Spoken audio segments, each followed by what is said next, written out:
আজকে দেখা যায় আমরা সন্তানের হক লঙ্ঘন করি, সন্তানের অধিকার পালন করি না। তাহলে সন্তানের 7 নম্বর হক হলো সন্তান যখন দুনিয়াতে আসে তার জন্য একটা ভালো নাম সিলেক্ট করতে হবে, ভালো নাম রাখতে হবে। আমরা রাখবো তো ইনশাআল্লাহ।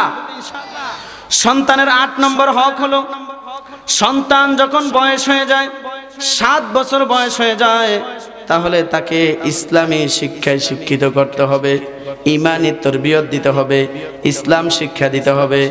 আল্লাহ রাসূল সাল্লাল্লাহু আলাইহি ওয়াসাল্লাম হাদিস শরীফের ভিতরে বলেন, মুরু আওলাদাকুম বিসসালাহ, হে লোক সকল তোমরা মুরু আওলাদাকুম বিসসালাহ, সন্তানদেরকে নামাজের হুকুম করো। ওহুম আবনাউ সাবি ওয়াদরিবুহুম আলাইহা ওহুম আবনাউ আশরি ওয়াফাররিকু বাইনাহুম ফিল মাজাজি। সন্তানের যখন 7 বছর বয়স হয় তখন সন্তানকে নামাজের হুকুম করার জন্য বলেছেন। সন্তানের যখন 10 বছর বয়স হবে নামাজ না পড়ার দরুন মারপিট করার জন্য বলেছেন। সন্তানের যখন বয়স 10 বছর হয়ে যাবে তখন ছেলে আর মার সাথে ঘুমাতে পারবে না, বাবা মেয়ের সাথে ঘুমাতে পারবে না, অর্থাৎ ছেলে মেয়ের বিছানা আলাদা করে দেওয়ার জন্য রসুল বলেছেন। কিন্তু আজকে আমাদের সমাজে দেখা যায় জাহিলিয়তের যুগে বসবাস করি, আমাদের এগুলার কোনো খবর নাই। এরপরে দেখা যায় সন্তান দুশ্চরিত্র হয়ে যায়, এরপরে আমরা কাঁদিয়া কাঁদিয়া বেড়াই, ঠিক কিনা বলেন? এজন্য ভাইরা আমার, সন্তানকে 7 বছর বয়সের সময় নামাজের হুকুম করতে হবে। আল্লাহ রসুলের ওয়ার্ডার, আল্লাহ রসুল আদেশ করেছেন 7 বছর বয়স যখন হয়ে যায় তোমরা সন্তানকে নামাজের হুকুম করো। কিন্তু আজকে আমাদের সমাজে দেখা যায় 7 বছর তো দূরের কথা, 14 বছর 15 বছর হয়ে যায়, সন্তানের নামাজের দ্বারে কাছেও যায় না। এর একটাই কারণ, একটাই ব্যর্থতা, আপনি মা এবং বাবা হিসাবে সন্তানকে গড়ে তুলতে পারেন নাই। আপনি তো নামাজ পড়েন না, সন্তান কিভাবে নামাজ পড়বে? আমারে অনেকে মাঝে মাঝে কয়, হুজুর আমার সন্তানের আলেম বানাম, হাফেজ বানাম, মুফতি বানাম, মুহাদ্দিস বানাম। আমি বলি যে ঠিক আছে, আপনি আলেম, হাফেজ, মুফতি, মুহাদ্দিস বানাইবেন, নিয়ত রাখছেন, আলহামদুলিল্লাহ ভালো, ঠিক আছে। তবে আপনার ছেলেকে যদি নেককার সন্তান বানাইতে চান, হাফেজ, আলেম, মুফতি বানাইতে চান, তাহলে আপনিও নেককার হতে হবে। আপনার ছেলেকে নামাজি বানাইতে হলে আপনিও নামাজ পড়তে হবে। আপনার সন্তানকে যখন আপনি নামাজের দিকে নিয়ে যাবেন, সন্তান 7 বছর থেকে নিয়ে 10 বছর, মাত্র 3 বছর হয়, 7 থেকে নিয়ে 10, এই 3 বছর পর্যন্ত যখন আপনি সন্তানকে মসজিদের ভিতরে আসা যাওয়া করাইবেন, সন্তান নামাজের প্র্যাকটিস শিখে যাবে, নামাজের প্র্যাকটিক্যাল রূপ শিখে যাবে, তখন আর সন্তানকে নেওয়া প্রয়োজন হবে না, সন্তান এমনি এমনি নামাজ পড়বে। কিন্তু আমাদের সমাজে দেখা যায়, আমি একজন বাবা মা হিসাবে সন্তান দিনের পথে চলে না, সন্তান যে দিনের পথে চলে না এটার ব্যাপারে আমরা খেয়ালও রাখি না, ঠিক কিনা? এজন্য সন্তান 7 বছর বলছে বয়সের সময় নামাজের হুকুম করতে, তাহলে আমি আপনি নামাজ পড়লে সেটা সন্তানের নামাজ পড়বো নাকি? তাহলে সন্তান যদি নামাজি হতে চায় তাহলে আগে আমি নামাজ পড়তে হবে। আগে কি করতে হবে? আমি বাবা হিসাবে আমি নামাজ পড়তে হবে, আমি মা হিসাবে মেয়েকে নামাজ পড়ে দেখাই দিতে হবে, তাহলে সে না মেয়ে নামাজি হবে, ছেলে নামাজি হবে নাকি? আর 10 বছর বয়সের সময়, অর্থাৎ 7 থেকে নিয়ে 10, মাঝখানে থাকে কয় বছর? 3 বছর। 7 থেকে 10, এই 3 বছর যখন 7-এর সময় যখন বয়স যখন 7 হবে, যখন আপনি নামাজের হুকুম করবেন, নামাজের ট্রেনিং দিবেন, তখন 10 বছর বয়সে আর নামাজ শিক্ষা লাগবে না। 10 বছর বয়সের সময় সে নামাজ এমনি পাকা হয়ে যাবে। এরপরে বলছে যদি সে না পড়ে তাহলে হালকা কি করো, শরীয়তের সীমার ভিতরে রাখে তাকে মারধর করো। মারধর করাও কি আছে? জায়েজ আছে। আজকে আমাদের সমাজে দেখা যায় সন্তানরা বখাটে হয়ে যায়, সন্তানরা বিভিন্ন গুনায় লিপ্ত থাকে, বিভিন্ন অন্যায় কাজে, অপরাধের কাজে লিপ্ত থাকে, সেই জন্য শাসন করা হয় না। শাসন করা হয়, গরুর ঘাস কেন দিলি না, আজ যা কেন ওই জায়গায় কাম করতে গেলি না, বিকালে কইছি ফানি আনতে, ফানি কেন আনলি না, এই জন্য শাসন করে, আছে না নাই? অথচ হওয়া দরকার ছিল আজকে কেন ফজরের নামাজ পড়লি না, ফজরের নামাজ না পড়ার কারণে তোর নাস্তা নাই, হওয়া তো দরকার ছিল এরকম। এমন হলে কেমন হয়? ফজরের নামাজ না পড়ে নাস্তা নয়, এমন হলে কেমন হয়? জোহরের নামাজ না পড়ে খানা নয়, এমন হলে কেমন হয়? আসরের নামাজ না পড়ে খেলাধুলা নয়, এমন হলে কেমন হয়? মাগরিবের নামাজ না পড়ে এরকমভাবে নাস্তা নয়, এমন হলে কেমন হয়? এশারের নামাজ না পড়ে ঘুম নয়, ঠিক কিনা বল? সন্তানদেরকে যদি এইভাবে বলে দেন যে ফজরের নামাজ না পড়লে তোমাকে নাস্তা দেওয়া হবে না, 1 দিন 2 দিন 3 দিনের কালে দেখবেন সন্তান ঠিকই ফজরের নামাজ পড়বে। কয়দিন বলছি বাবা মা যে আজকে ফজর নামাজ পড়স নাই, নাস্তা নাই, টাকা দিব না, আজকে তোর লোক কথা নাই, তোর লোকে রাগ করেছি, এরকম কয়জনে বলছেন? অথচ সন্তানের গঞ্জে হুজুর হুজুর শেষ হয়ে গেছি, হায় হায় সন্তান তো এই অবস্থা, কাঁদিয়ে বেড়ায়, ও হুজুরও আমার সন্তান শেষ হইয়া গেল, হায় হায় গো গলা দড়ি দিছে গো, ওরম হইছে গো, প্রেমে জড়াইয়া গেছে গো। এরকম কয় কি কেনা কাঁদিয়া বেড়ায়, অথচ সন্তানকে নষ্ট করার মূল হলেন আপনি। কথা ঠিক কিনা? বাবারা রাগ করেন না, এরা মনে মনে আনছি মিয়া আপনার একটু শুনতাম, যেইভাবে আমার ঘরে সাইজ করতে আসে না আপনার তো দেয়া যায়। রাগ করেন না, এগুলা কোরআন হাদিস থেকে বলতেছি, খারাপ লাগতেছে নি? তাহলে এগুলা কি সঠিক কিনা ভাই? আমরা সন্তান, রসুল কি বলেছেন, আল্লাহ আমাদেরকে কি দিক নির্দেশনা দিয়েছেন, আর আমরা করতেছি কি? এজন্য আমি যদি সন্তানের অধিকার পেতে চাই, আমি যদি বলি যে সন্তান আমার খেদমত করবে, আমাকে দেখাশোনা করবে, আমার হক আদায় করবে, আমি আগে সন্তানের হক পালন করতে হবে। কেননা সন্তান আগে আসে না, আগে আসছেন দুনিয়াতে আপনি আসার পরে আসছে সন্তান। তাহলে হক আগে পালন করব কে? বাবা এবং মায়ের সন্তানের প্রতি হক কি করবে? পালন করবে। তাহলে সন্তানকে নামাজ পড়ার জন্য ট্রেনিং দিবেন তো? এই নামাজ শিক্ষা দেওয়া হয় কোন জায়গায়? এই নুরানি মাদ্রাসায়, এই হোসাইনিয়া নুরানি হাফিজি মাদ্রাসায় নামাজ শিক্ষা দেওয়া হয়। এটা ভার্সিটিতে শিক্ষা দেওয়া হয় না, কলেজ ইউনিভার্সিটিতে শিক্ষা দেওয়া হয় না। আমাদের আগের সমাজের ওলামা একরামরা বলতেন যে ভাই আপনার সন্তানকে হাফেজ বানান, আলেম বানান, মুফতি বানান, মুহাদ্দিস বানান। এখন আর আমাদের সমাজের আলেমরা এইটা বলে না যে আপনার সন্তানকে আলেম বানান, মুহাদ্দিস বানান, মুফতি বানান, এটা বলে না। এখন বলে যে আপনার সন্তানকে মানে চলার ক্ষেত্রে, দুনিয়াতে চলার ক্ষেত্রে, জীবন চলার ক্ষেত্রে যতটুকু এলেম না হলেই নয়, অতটুকু এলেম আপনি শিক্ষা দেন। সেই এলেমটা শিক্ষা দেওয়া হয় নুরানি মাদ্রাসায়। আপনি যখন আপনার সন্তানকে ছোট বয়সে নুরানি প্রথম থেকে নিয়ে 3য় শ্রেণী পর্যন্ত আপনার সন্তানকে শিক্ষা দিবেন, এই সন্তান কোনোদিন ঈমান হারা হবে না। জোরে বলেন ঠিক কিনা? এই নুরানি মাদ্রাসায়, এই হোসাইনিয়া নুরানি মাদ্রাসায় এই সন্তানদেরকে কালিমা শিক্ষা দেওয়া হয়, নামাজ শিক্ষা দেওয়া হয়। 2 রাকাত নামাজে কয়টি মাসালা? 60টি মাসালা শিক্ষা দেওয়া হয়। এরকমভাবে নামাজের ওয়াজিব, নামাজ ভাঙ্গের কারণ, উজু ভাঙ্গের কারণ, এটি কি ইউনিভার্সিটিতে শিক্ষা দেয় না নুরানি মাদ্রাসায়? এজন্য নুরানি মাদ্রাসায় আপনার ফলাফল দিবেন তো? আপনার সন্তানকে নুরানি মাদ্রাসায় দিবেন তো ইনশাআল্লাহ? আমরা বলি না যে আপনার সন্তানকে হাফেজ বানান, আলেম বানান, মুফতি বানান, এটা আমরা বলি না। আমরা বলি যে দুনিয়াতে চলার ক্ষেত্রে যতটুকু এলেম আপনার সন্তানের কোরআন হাদিসের জ্ঞান জানা দরকার, অতটুকু শিক্ষা দেন। আর অতটুকু শিক্ষা আলহামদুলিল্লাহ আমাদের এই প্রযুক্তির জমানায় 3 বছরই আলহামদুলিল্লাহ আমাদের সন্তানরা কোরআন শরীফ রিডিং করতে পারে। জোরে বলেন না সুবহানাল্লাহ। এজন্য সন্তানের 8 নম্বর হক বলেছিলাম যে 7 বছর বয়সের সময় নামাজের হুকুম করা, এটা সন্তান আপনার থেকে পাও না। সন্তানের 9 নম্বর হক হলো ধর্মীয় শিক্ষায় শিক্ষিত করা।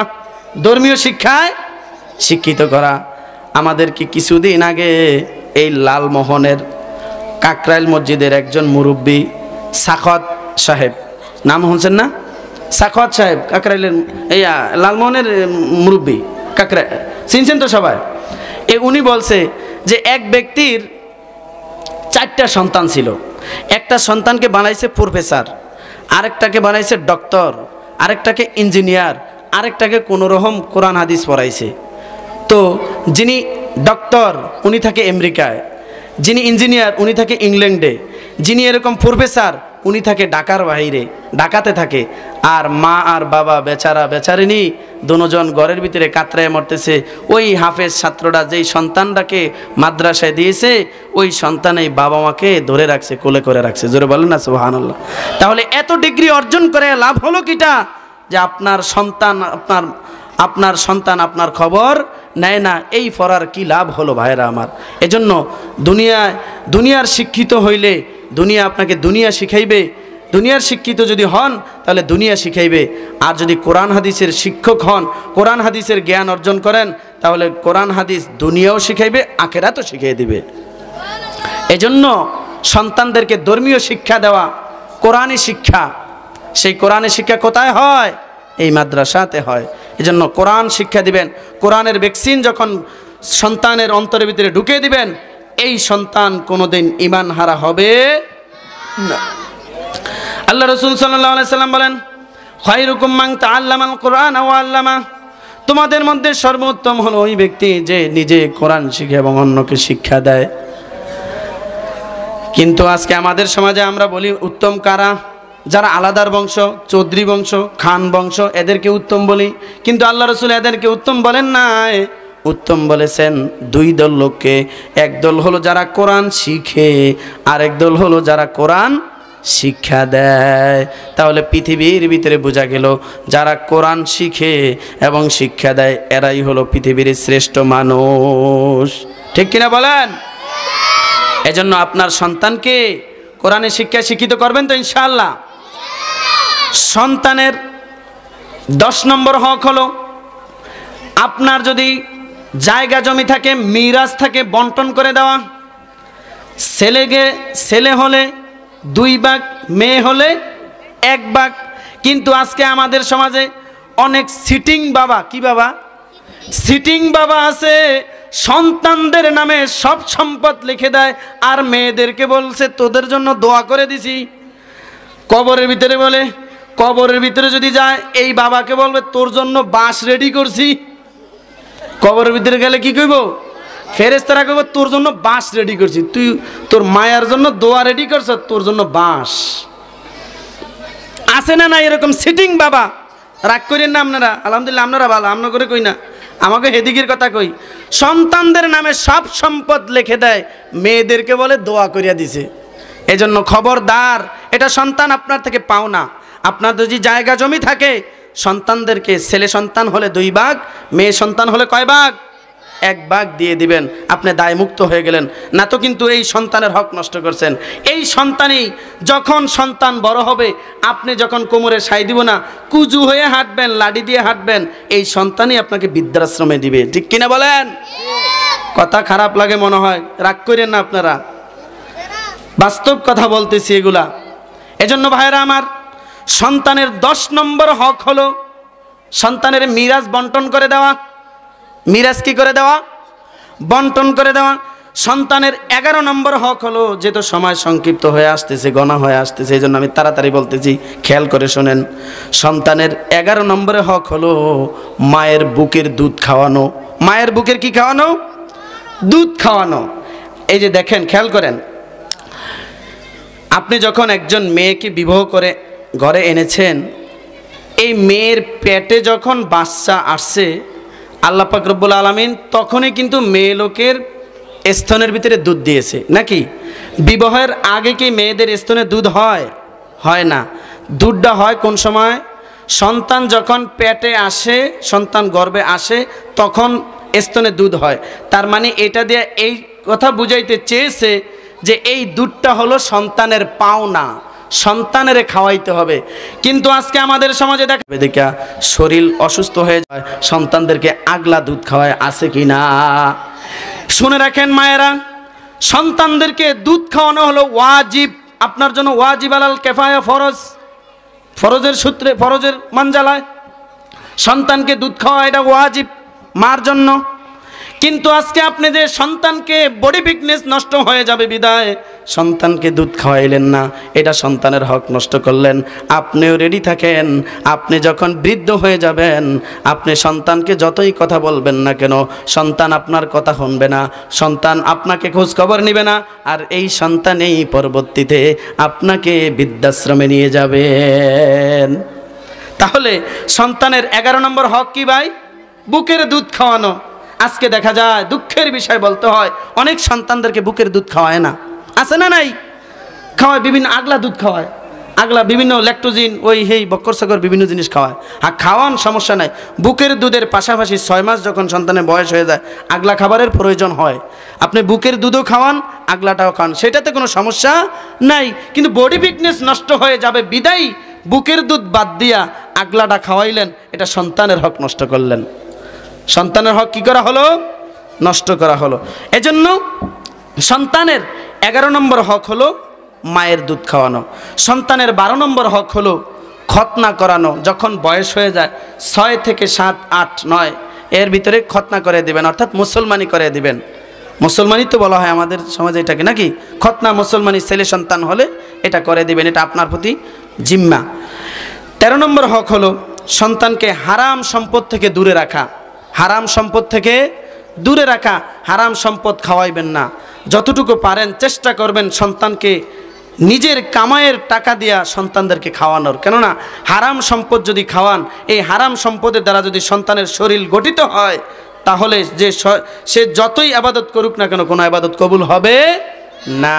এজন্য সন্তানকে হারাম সম্পদ থেকে দূরে রাখতে হবে, হারাম সম্পদ খাওয়ানো যাবে না। আজকে তো আমাদের সমাজে দেখা যায় আমাদের ইনকাম আমরা গ্যারান্টি দিতে পারি না এটা হালাল না হারাম।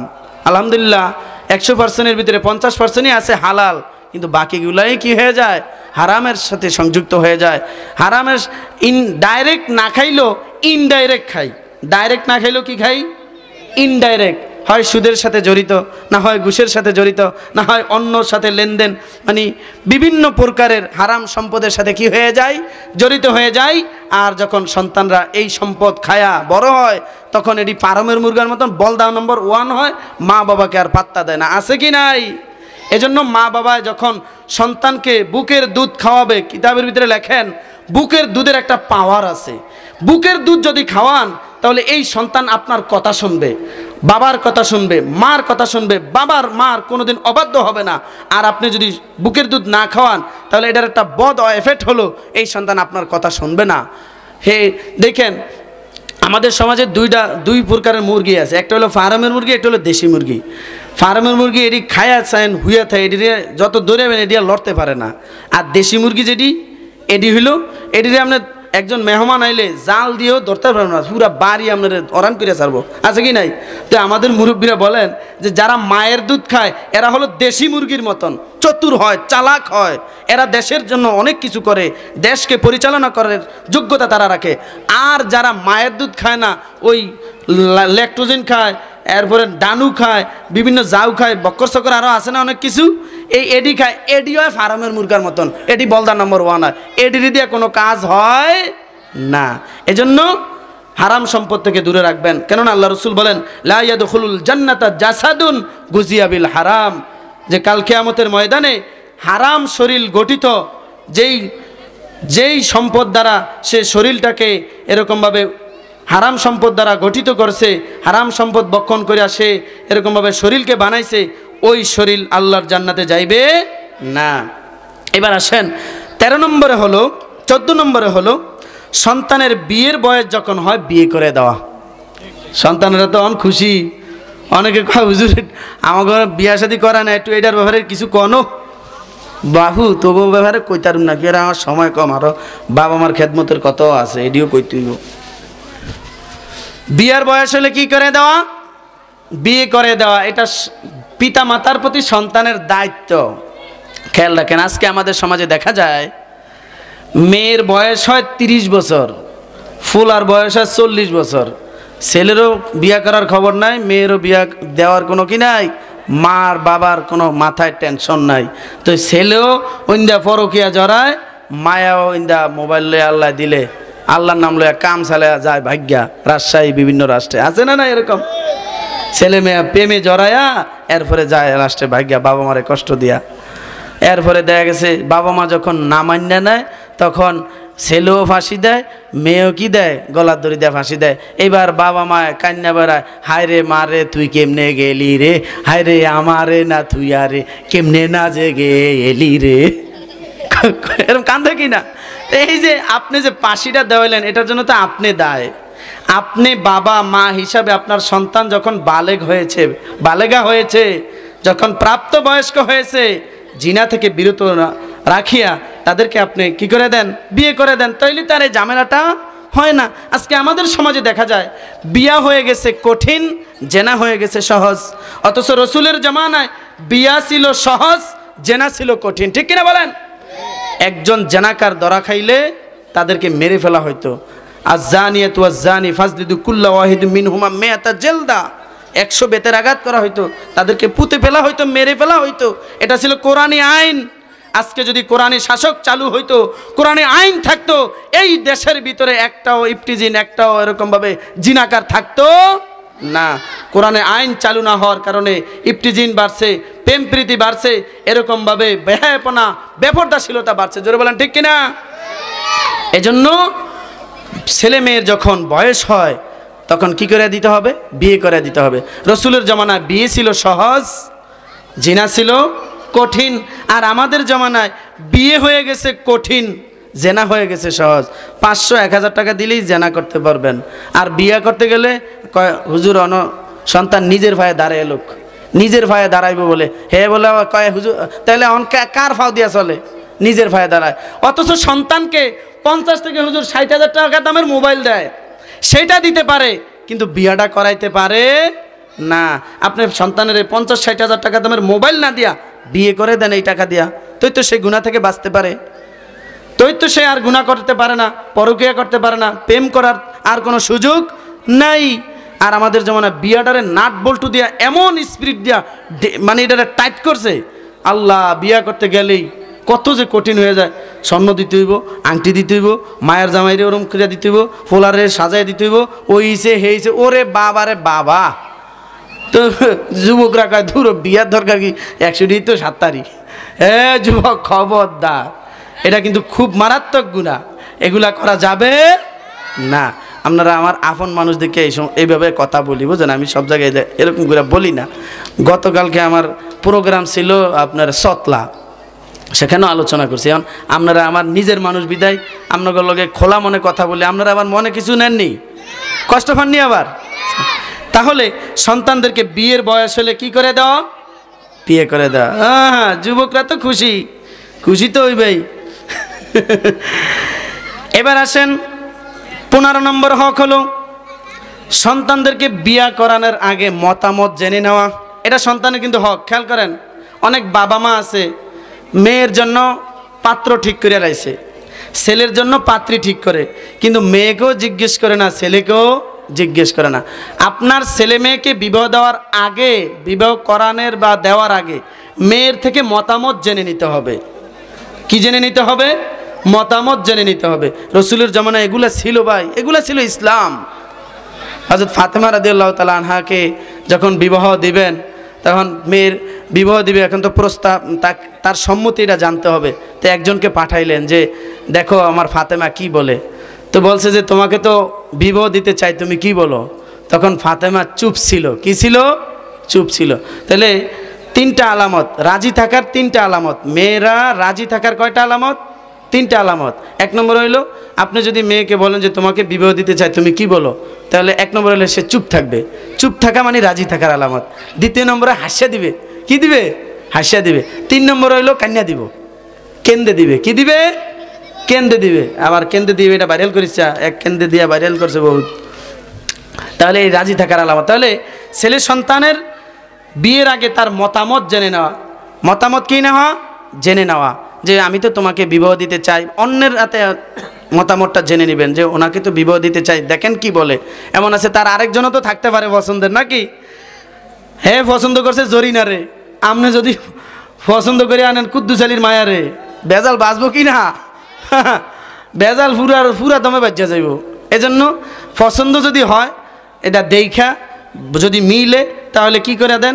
বন্ধনটারে আবদ্ধ করে দেন, বিবাহ বন্ধনে আবদ্ধ করে দেন। করার কিছু নাই। না তো দেখা গেছে হে পছন্দ করছে জরিনারে, আপনি পছন্দ করবেন কুদ্দুস আলীর মায়ারে। আর যদি বিয়া করাইতে চান, ঝামেলা আছে কি নাই? হ্যাঁ, গলা দড়ি দেওয়া হইব কি না? এই জন্য যারে যে পছন্দ করে মিল করিয়া সারিয়া নেবেন ওইভাবে। কথা বুঝে আসছে? তাহলে সন্তানের 15 নম্বর হক হলো বিয়ার বয়স হইলে তাদের থেকে মতামত জেনে নেওয়া। সন্তানের 16 নম্বর হক হলো ছেলে হোক মেয়ে হোক ভরণ পোষণের দায়িত্ব হলো বাবা মার। সন্তানের 17 নম্বরের হক হলো সন্তানের জন্য দোয়া করা, বদদোয়া না করা। সন্তানের জন্য দোয়া করা, বদদোয়া না করা, এটা আপনি মা এবং বাবা হিসাবে আপনার থেকে সন্তান পাও না। সন্তান কি ভাই?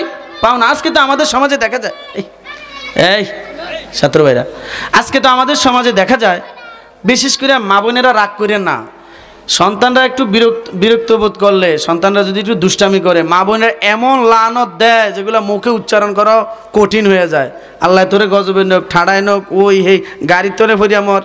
খবরদার, সন্তানকে বদদোয়া দিবেন না। কিন্তু আপনি মা বাবা হিসাবে আপনার বদদোয়া কিন্তু আল্লাহর দরবারে কবুল হয়ে যাব। কবুল হয়ে গেলে আপনি কিন্তু কাঁদিয়ে বেড়াইবেন। হে সময় কেউই কোনো কিছু করিয়া লাভ হবে না, আমাদের মক্কা শরীফের ইমাম আছে একজন, ইমামের নাম হলো ইমাম আল কালবানি। ইমাম আল কালবানি, ওনার জীবনীতে পাওয়া যায় বা আমরা মুরব্বীদের থেকে শুনছি যে ওনাকে একদিন প্রশ্ন করছে যে হুজুর, আপনি মক্কা শরীফের ইমাম কিভাবে হলেন? তখন হুজুরে বলে যে আমি মক্কা শরীফের ইমাম, দোয়া দিলেও একটু বালাটা দিয়েন, খারাপটা দিয়েন না, যে বদদোয়া দিলে এইভাবে দিন, আল্লাহ তোর রহমতে নিক, আল্লাহ রহমত করুক, মক্কা শরীফের ইমাম বানাক বা এই মসজিদের ইমাম বানাক, খাদেম বানাক, এইভাবে করেন বদদোয়াটা। কথা বুঝে আসছে? এই জন্য সন্তানকে বদদোয়া দেওয়া যাবে না। অন্ত কইবেন যে হুজুর আপনি তো কইছেন যে বদদোয়া দিতে, এটা কথার কথা কইলাম আর বদদোয়া দিবেন না, খবরদার। সন্তানকে বদদোয়া দেওয়া যাবে। তাহলে সন্তানের 17 নম্বর হক হলো সন্তানের জন্য দোয়া করা, বদদোয়া না করা। সন্তানের 18 নম্বর হক হলো ছেলে মেয়েকে সময় দেওয়া। ছেলে মেয়েকে কি দেওয়া? সময় দেওয়া। আমাদের সমাজে নাই, বিভিন্ন দেখা যায় ঢাকা, চট্টগ্রাম, চিটাগাঙে দেখা যায় সন্তানরা লালিত পালিত হয় কাজের বুয়ার কাছে, ঠিক কিনা? দেখা যায় মাও চাকরি করে, বাবাও চাকরি করে। সকালবেলা যখন ঘুম থেকে উঠিয়া মা বাবা চাকরির খোঁজে চলে যায় তখনও সন্তান থাকে ঘুমে। আবার যখন রাত্রিবেলা চাকরি শেষ করে, ডিউটি শেষ করে আসে তখনও সন্তান থাকে ঘুমে। মা বাবার সাথে শুক্রবার সারা সন্তানের দেখা হয় না, এরকম আছে না নাই?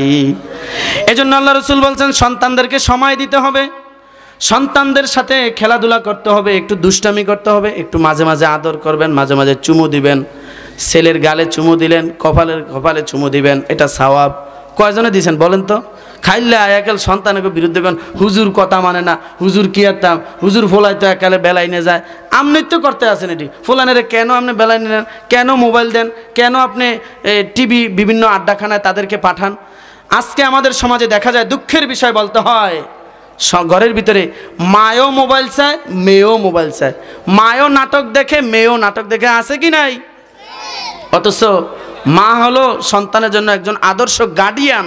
এই গার্ডিয়ানে যদি আউলিয়ে যায় তো সন্তানরা তো আরো আগে আউলিয়ে যাব। এমনি হয়েছে নাচুন্যা বুড়ি, আরো ভাইছে ডোলের বাড়ি।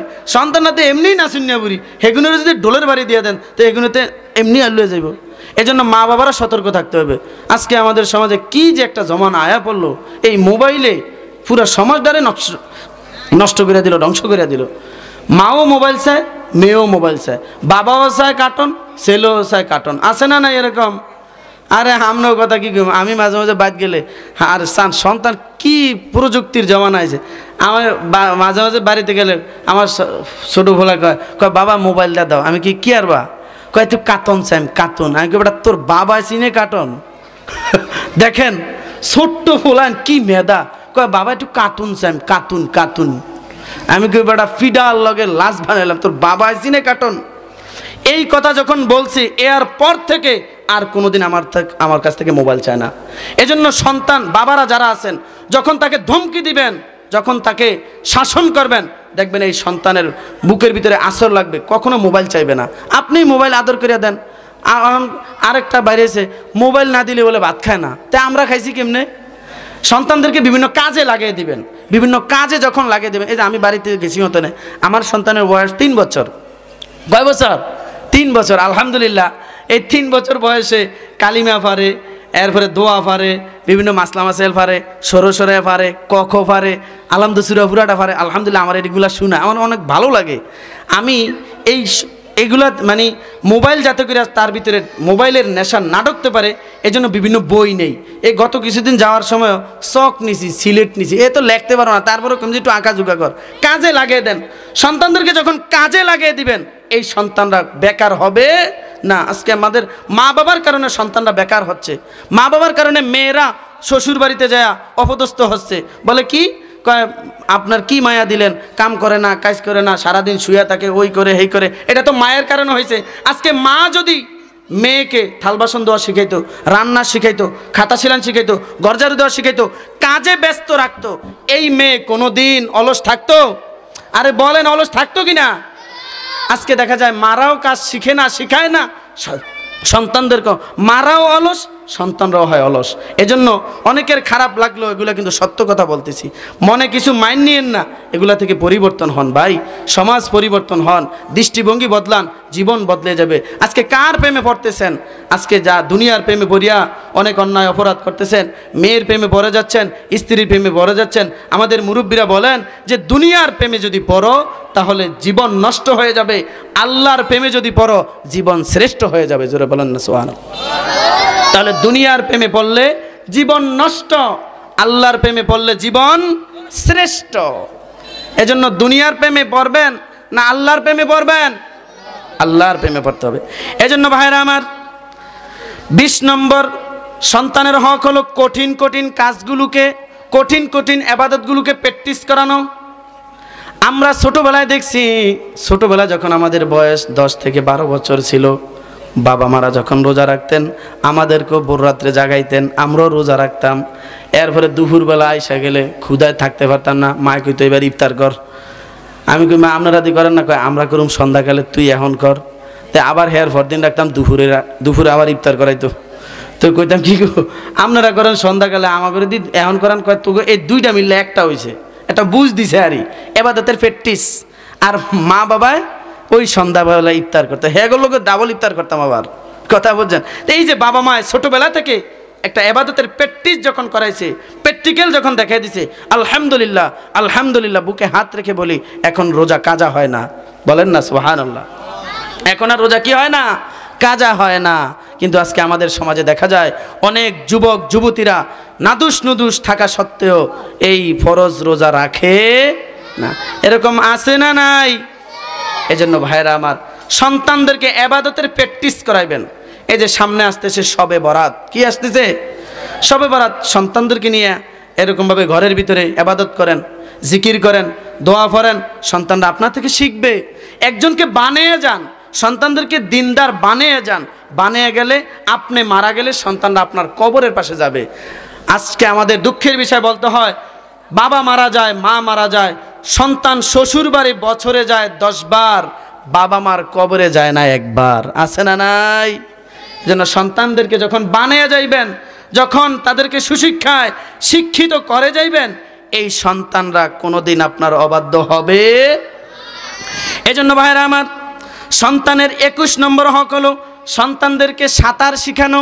দেখছেন আল্লাহু আকবার, রসুলের কি গাইডলাইন দেখেন।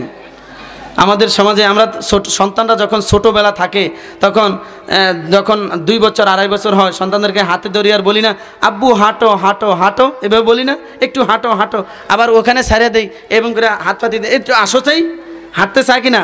তো আমাদের নবী বলেন যে দেখো সন্তানেরা তুমি জমিনে দুনিয়াতে হাঁটা শিখাইলা, যদি ভূমিকম্প হয়, যদি নদী বঙ্গন হয়, যদি পানি এসে ভরে যায়, তাহলে সন্তান তো মারা যাবে। এজন্য সন্তানকে সাঁতার শিখাও। এজন্য সন্তানকে কি শিখাও? সাঁতার শিখাও। আত্মরক্ষার জন্য তীর মারা শিখাও। এরপরে দেখা গেছে বিভিন্ন যানবাহনে উঠার নিয়ম কানুন পদ্ধতি এগুলো শিখাও। এরপরে আসেন 22 নম্বরে হলো সন্তানদেরকে আদব কায়দা শিখাইতে হবে। দেখেন শিক্ষাটা ছোটোবেলায় যখন আপনি আদব কায়দা শিখাইবেন, পারিবারিক শিক্ষা দিবেন, এই সন্তান পারিবারিক শিক্ষা কখনো বলবে না। আজকে আপনাদের কথা বলি না, আলহামদুলিল্লাহ আমাদের সমাজে দেখা যায় অনেক বড় ডিগ্রি অর্জন করনেওয়ালা লোক, MBBS পাস করছে, FRCS করছে, IFAS MA পাস করছে, কিন্তু তার মুখের ভাষা শুনলে শোনা যায় এর চাইতে আবু জাহেল মার্কা মুরুক্ষ আর কেউই নেই। আছে না নাই? অনেক শিক্ষিত লোক কিন্তু মুখের ভাষা খারাপ। কি জন্য? ছোটোবেলায় তার মা তার বাবা তাকে আদব কায়দা শিক্ষা দেয় না। এজন্য আপনার সন্তানকে এখন থেকে আদব কায়দা শিক্ষা দেবেন যে বাবা বড়দেরকে দেখলে সম্মান করতে হয়, সালাম দিতে হয়, ছোটদেরকে দেখলে স্নেহ করতে হয়, বড়দের সামনে বিনয়ের সাথে বসতে হয়, সুন্দরভাবে বসবা, আদব কায়দা মতো কথা বলবা, বেয়াদব মতো কথা বলবা না। এইরকম যখন বলবেন সন্তান দেখবেন আপনার শিক্ষাটাইতে সে চিরজীবন অন্তরে ধারণ করে রাখবে। জোরে বলেন ঠিক কিনা? এজন্য ভাইরা আমার 21 নম্বরে হলো সন্তানদেরকে আদব কায়দা শিক্ষা দেওয়া, সন্তানদেরকে ভালো শিক্ষা দেওয়া। এই শিক্ষাটা যখন দিবেন এই সন্তান আর কোনোদিন দিনহারা হবে না, বেয়াদবি করবে না। আজকে আমাদের সমাজে দেখা যায় বেয়াদবের হার বেড়ে গেছে। আছে না নাই? আপনাকেও কথা আমার কথা মনে পড়েনি? দেখেন ছোটোবেলায় যখন বড় কেউকে দেখতাম, একজন সম্মানিত লোক দেখতাম, হাতে গড়ি থাকলে গড়িটারে আস্তে খুলে লাইতাম, করছি না নাই? সাইকেলও থাকলে মুরব্বী দেখলে আস্তে নামিয়ে যাইতাম, নামছি না, নেমে যাইতাম না। এখন সন্তানগুলো এত বখাটে হয়েছে, এত বেয়াদব হয়েছে, ওস্তাদের সামনে গড়িয়া তো দেয়, আছে না নাই? ওস্তাদের সামনে গড়িয়া তো দেয়, কত বড় বেয়াদব দেখেন। এ কেমনে সামনে দিয়া সাইকেল চালিয়ে যায়, ও মাদ্রাসায় আসিয়া সাইকেল চালায়, মাদ্রাসার সামনেও নামে না। আরে আমরা যখন চশমি মাদ্রাসায় পড়ি, মানে অনেক দূর থেকে নেমে তারপরে মাদ্রাসায় আসতাম, ওস্তাদদেরকে দেখে তো পুরো ইন্তজার হয়ে যাইতাম। আল্লাহ তাআলা আদবের কারণে এই পর্যন্ত উঠাইছে। এই জন্য ভাইরা আমার, সন্তানদেরকে আদব শিক্ষা দেন। এরপরে 23 নম্বরে হলো সন্তানদেরকে মন্দ পরিবেশ থেকে দূরে রাখতে হবে। কি পরিবেশ থেকে ভাই? মন্দ পরিবেশ থেকে কি রাখতে হবে? দূরে রাখতে হবে। বখাটে ছেলেপেলে যারা আছে, বখাটে সন্তান যারা আছে, এদের সাথে ছেলেপেলেদেরকে দিবেন না মিশতে। যারা টিভি চায়, মোবাইল চায়, বিভিন্ন আড্ডাবাজি করে, বিভিন্ন দুষ্টামি করে, সুসামি করে, চুরি করে, অনেক মানে বখাটে ফুলাফান আছে, মানে হুজুরকে জিনিস চুরি করে, আছে না নাই? মোবাইল চুরি করে লয়ে যায়, টাকা চুরি করে লয়ে যায় মানি ব্যাগ থেকে, আছে না নাই? এজন্য বখাটে সন্তানদের থেকে তাদেরকে দূরে রাখবেন, মন্দ পরিবেশে রাখবেন না। মন্দ পরিবেশে রাখলে সন্তান খারাপ হয়ে যায়। ভালো পরিবেশে রাখবেন। পরিবেশে অনেক কিছু হয়, পরিবেশে অনেক কিছু পরিবর্তন হয়। পরিবেশ যদি ভালো থাকে সন্তানরা ভালো হয়, পরিবেশ খারাপ হলে সন্তানরা খারাপ হয়ে যায়। দেখেন কিতাবের ভিতরে লেখেন হযরত নূহ আলাইহিস সালাম, আর হলো আরেকটা ঘটনা আছে আসহাবে কাহাব। খেয়াল করেন, আসহাবে কাহাবের সাথে একটা কুকুর ছিল। কি ছিল? কুকুর ছিল। কয় আসহাবে কাহাবের সাথে কুকুরটা ছিল নেককারদের সংস্পর্শে। এই নেককারদের সংস্পর্শে আসহাবে কাহাবের কুকুর থাকার কারণে সে কাল কিয়ামতের ময়দানে কুকুরটা আসহাবে কাহাবের সাথে জান্নাতে যাবে। সুবহানাল্লাহ। আর হযরত নূহ আলাইহিস সালাতু ওয়াস সালামের একজন ছেলের নাম হলো কেনান। কি? কেনান। এই কেনান বদ লোকের সাথে খারাপ পরিবেশে থাকার কারণে নবীর ছেলে হওয়া সত্ত্বেও সে জান্নাতে যাইতে পারবে না, তার জন্য জাহান্নাম। তাহলে দেখেন, এই সন্তানরা কথা বলো না, তাহলে দেখেন নবীর ছেলে হওয়া সত্ত্বেও বদ পরিবেশে থাকার কারণে, খারাপ পরিবেশে থাকার কারণে সে জান্নাতে যাইতে পারলো না। আর আসহাবে কাহাবের কুকুর সবচেয়ে নিকৃষ্ট না? কিন্তু এইটা সংস্পর্শ নেককারদের সাথে হওয়ার কারণে এটা কাল কিয়ামতের ময়দানে কোথায় যাবে? জান্নাতে যাবে। এই জন্য ভাইরা আমার, যে 23টা হক বললাম, এই 23টা হক যদি আপনি আমি একজন বাবা, একজন মা হিসাবে যদি আদায় করতে পারি, তাহলে এই সন্তান কোনোদিন আপনার আমার অবাধ্য হবে না। এজন্য ভাইরা আমার, এতক্ষণ পর্যন্ত আপনাদের সামনে সন্তানের হক বলেছি। তো যেই কথাগুলো বললাম এগুলো আমল করবেন তো ইনশাআল্লাহ?